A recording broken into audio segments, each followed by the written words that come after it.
G'day guys, welcome back to my channel. My name is Wildkard. Thank you for watching my content, I really do appreciate it. Six Nations round 3 is upon us, and this weekend, France will be hosting Scotland in Paris with a chance to spoil the Scottish dream at a Grand Slam. Yep, this will be a very difficult task for Scotland, but with that being said, I am very excited for Scottish rugby these days. It's extremely exciting. You've got Finn Russell just doing his magic at a 10, Tui Pelotu crashing through center field. You've got Pierre Schulman absolutely dominating the scrummaging and the set piece, and then you get Jack Dempsey coming off the bench, throwing the ball straight to the touch judge.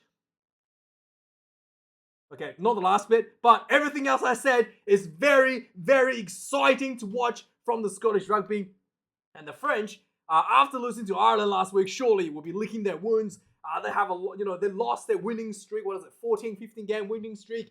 And going to the Rugby World Cup, Fabien Gaultier had 2 weeks of poor performances now. So this game, the French will be out to make a statement and try to really stamp out any sort of doubt that they are no longer the favorite to win the Rugby World Cup in France. That's coming up later this year. So let's have a look at the history between the two teams. So overall, the French has an advantage over the Scottish in the overall records. 57 wins to 39 to the French.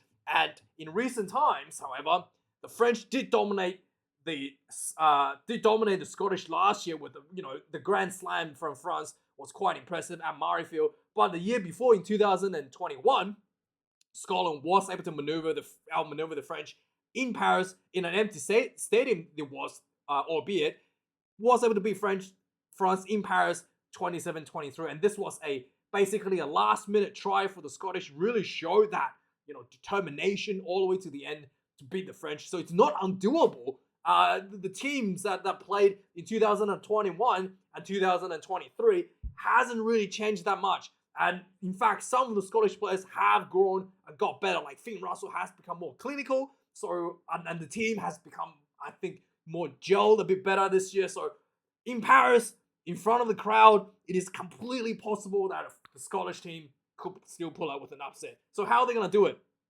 With the help of the referee, of course. You bribe the referee and you make sure you don't get yourself eliminated with an accidental offside, and you win, right? No, just kidding.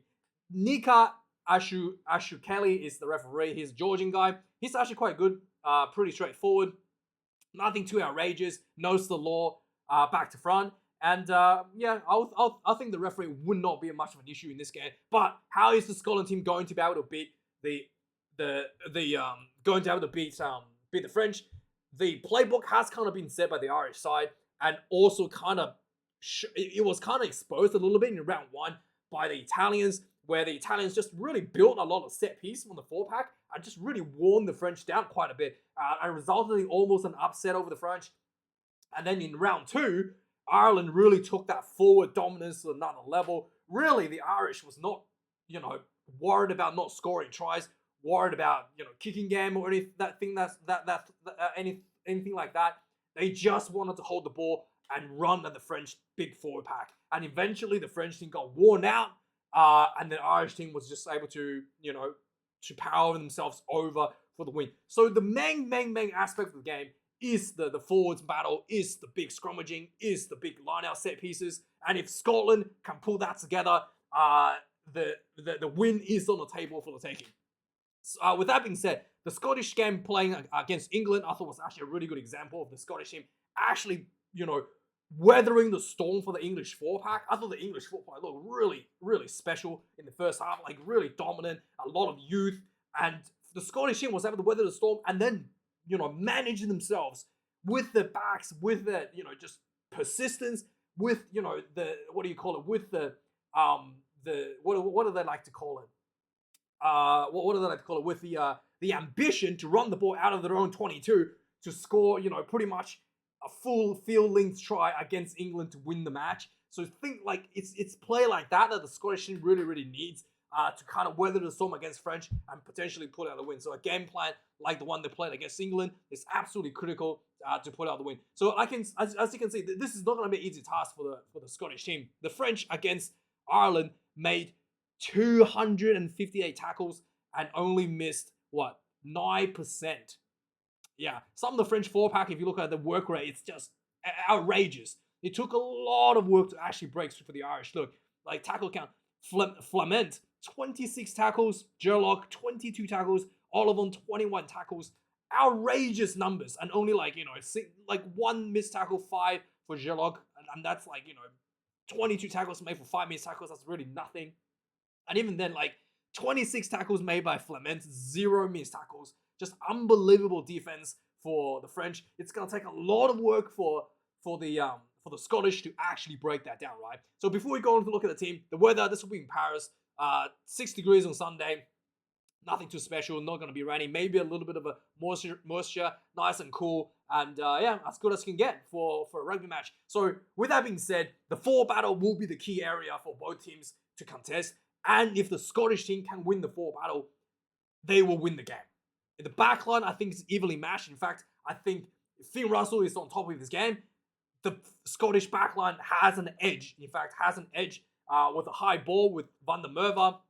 And they can outmaneuver the French backs with Finn Russell's kicking game. So with that being in mind, you can tell Gregor Townsend has done his homework. He's actually opted to put an additional forward on the bench. Yes, the Scottish team is running 6 reserves, 6 forward reserves and 2 back reserves instead of the standard 5-3 split on the bench. So that is going to give the Scottish team that little bit of extra in the 4-pack. And I think, Gregor Townsend has correctly identified the key area that needs to be won for this game. And yeah, I made the adjustments. But overall, the two teams in terms of the starting pack, very, very similar to what they had what they played 2 weeks ago in the last round. So the French had to make one change in the front rowers. Mohamed Hawaus has to come in number 3 due to Antonio Winnie. Again, Antonio gets suspended for a high shot. So Hawaus comes in at number 3 in the tight head position. Cyril Bay retains number 1. Julien Macon, number 2 for the French side. The Scotland side, Pierre Showman gets number 1 jersey once again, just really starting to show being that absolute workhorse for the Scottish side. For the amount of work rate that this guy does as a loose set prop, it's actually probably one of the highest in the world, if not the highest in the world at the moment. Number 2, George Turner for Scotland, and number 3, Xander Ferguson, returning from injury. I thought his performance was a little bit flat 2 weeks ago, considering he was just returning from injury. So this week, he needs to be a big performance to really help the Scottish side out. Ferguson, really, I think one of the things that he needs to work on is the breakdown discipline. So something that he needs to manage that. If he can manage that, the Scottish team will be really grateful for his performance. Number 4, Thibault Flament comes in for the French. Like I said, 26 tackles made. 26 tackles made, 0 missed tackles. Paul Willemse, number 5 for the French. Richie Gray for Scotland, number 4. And Grant Gilchrist gets number 5 jersey for the Scotland. And here's the cavalry for both teams, right? The loose forwards, Anthony Gerlock, number 6. Jamie Ritchie, absolutely brutal performance last round against Wales, and also huge performance against England. He's the captain at the moment, gets number 6 jersey in the blindside flanker position. Open side flanker, Charles Ollivon for the French. Again, his performance actually improved drastically since his first outings against Italians, which he saw a yellow card and a bunch of missed tackles. So last week was pretty much on point in terms of his performance, despite losing to Ireland. Not 2 weeks ago, despite losing to Ireland. Hamish Watson actually returns to Scotland side. Is one of the changes that the Scottish has made. So Watson returning, I think he had an injury. He had an injury. Yeah, he's returning, so he will be at 7th position. He did play last week for his club, so he's had a bit of a warm up before returning to the national team. At number 8, Gregory Aldridge for France, and Matt Ferguson, the standard number 8 for the Scottish side. In the back line now, this is the excitement machines for both teams. Anton Dupont comes in number 9, Ben White for the Scottish side. Anton Dupont, for me, hasn't really been as accurate as he was maybe in the past. And I do feel like maybe it's because the captaincy is kind of bogging him down a little bit. He just looked like a little bit lost on the field these days, in my opinion, while still ridiculously good. But I do feel like he's not quite as sharp as he was in the previous seasons when Charles Ollivon was the captain, when Dupont just had to focus on playing rugby. So I think that kind of hurts me a little bit. But overall, I do think that Anton Dupont is the probably the playmaker out of the 9 position for the French side. Romain Ntamack, just an absolute just speedster at number 10. Just, yeah, he's your, standard attacking number 10. Absolutely brilliant. But he's up against Finn Russell. I do think that despite, a lot of people think that Ntamack is probably one of the best 10s in the world, Finn Russell is really just that next level. There has been revealed that Finn Russell did have some issues with Gregor Townsend last year, which resulted in him not being selected for a few test matches in the end of the year. And then, they have sorted the things out. And Gregor Townsend has been allowing Finn Russell to express himself a bit more. And Finn Russell has really enjoying that freedom, and you can see it on the field. It's just absolutely beautiful rugby to watch. The way he's almost looking at the game from a fourth dimension, right? He can see the game. He can see things around the field that people can't even, people can't even grasp. You can find space with his kicking. It's just, absolutely unbelievable rugby player. So, and giving that freedom, he can do whatever he wants. He's not afraid to put those kicks in, to take those risks, and then just, he's brilliant. The performance he had last year against Argentina was unbelievable. It wasn't just the kicking game. The way he can he's attacking, he can slide through the defense and then set up his wingers for a try. Just unbelievable last season. And then, a couple of weeks ago, he showed that absolutely kicking game like a magician. I can't say it's just so good. What I'm saying is it's just, I can't find the words to justify how good, to describe how good this guy actually is, how brilliant it is, and how beautiful it is watching him play rugby. So you have to watch this game to understand what I'm talking about. At number 11, Ethan Dumortier gets number 11 jersey once again for France. Duhan van der Merwe, another guy, needs to play a huge match this game for Scotland to win. I mean, Duhan van der Merwe, since that All Black game last year, has really found himself into another gear. And that physicality, that height, that high ball dominance really starting to show. And then just that physical, maneuver. The way he was able to run through 6 English players to score a try was just, absolutely next level. I get another guy who's super informed, and I can't wait to see Finn Russell utilize him as a weapon to score tries. At number 12 position, Uriah Moefana has been kind of stepping in for the injured Jonathan Dante for quite a bit. He's done quite well for himself at number 12 jersey. And for Scotland, Sione Tuipulotu, probably one of the best 12s in the Northern Hemisphere at the moment. So good at breaking through the defensive lines, finding that space, setting up his teammates for tries. And and again, him and Finn Russell can have that next level of commitment together as a duo. And it has so much room for them to improve as a 10 and 12 combo. It's just unbelievable. I don't even know how good they can get. They're just, the sky is the limit for him and Finn to work as a combo. And outside center position, Gael Fuku, number 13. Hugh Jones gets that number 13 jersey once again for Scotland side. And then at number 14, Damien Penault, the most dangerous guy in the French team. He is consistently the highest run meter, the most line break, and probably the highest try scorer, I would guess, for the French team. Just so dangerous. Every time he gets the ball, he can create space, create opportunities out of nothing. And he has done it again and again and again against the best teams in the world. So Penault is the big target for the big red flag for the Scottish team to look after. Kyle Stay has come in at number 14 jersey over the injured Darcy Graham. So he's got a lot of work to match out with Penault, to be honest. This might be the only area in the back line I do feel like the French has a clear advantage here. In the fullback position, Thomas Ramos, again, his kicking game is so good. I do feel like sometimes they need to keep him on the field for the full duration of 80 minutes because for a number of games, including the game against Ireland, as soon as Ramos comes off the field, the kicking game just takes a nosedive, and the French was just not able to get out of their own half, just due to the Irish kicking game, which is significantly better than what was the French kicking game once Ramos came off the field. So I do feel like Ramos needs to stay on for the full duration of the game. And he's against Stuart Hogg.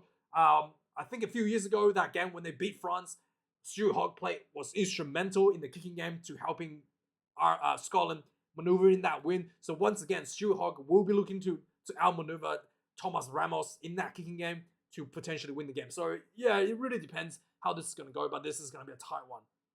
In the reserves, we've already talked about the Scottish side has opted for an additional forward and to try to match up out front with the French pack. But the French will start with Gaetan Barlow at number 16, Redwild Vardy at number 17, and Sapili Falatea at number 18. The same three props started last 2 weeks ago. Fraser Brown for Scotland, Jamie Barty, number 17, and Willem Nel, number 18, coming off the bench. So Nel really needs to put a big shift coming off the bench. Sometimes, I don't know. Anyway, let's not say too much negativity about the teams.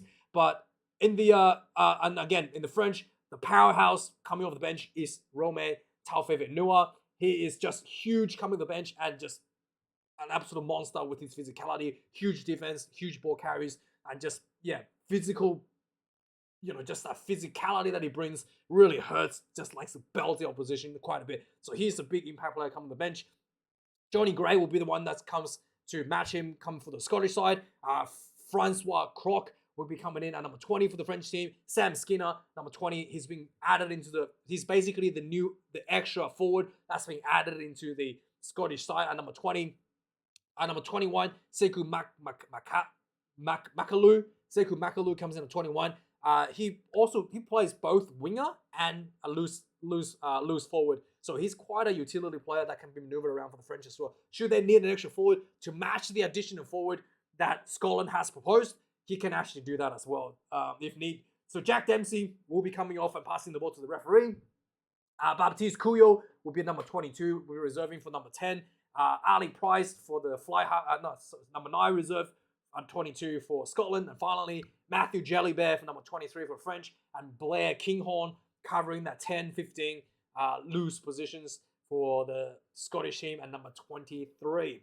So yeah, let me know your thoughts on this game. I really, really, really, really wish the Scottish team can win this one.